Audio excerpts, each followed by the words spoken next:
Nurota tizma tog'larining janubi-g'arbiy yonbag'rida joylashgan Konchilar shaharchasi Qo'ytosh yirik minerallar zaxirasi uchun barpo etilganini yaxshi bilasiz. Boisi mana bu qirlar tagida granit va bazalt kabi qurilish ashyolaridan tashqari og'ir sanoati uchun kerakli g'oyat qimmatbaho volfram elementining 2,5 million tonnalik zaxirasi borligi o'tgan asrdayoq ma'lum bo'lgan. Endilikda esa 1994-yilda qurilgan kon xitoylik investorlar ko'magida qayta yuz ochmoqda.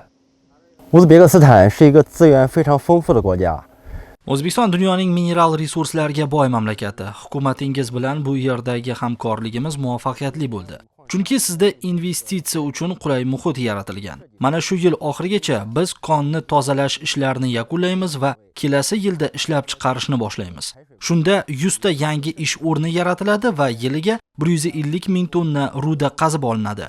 预计明年的矿石年采量能够达到15万吨。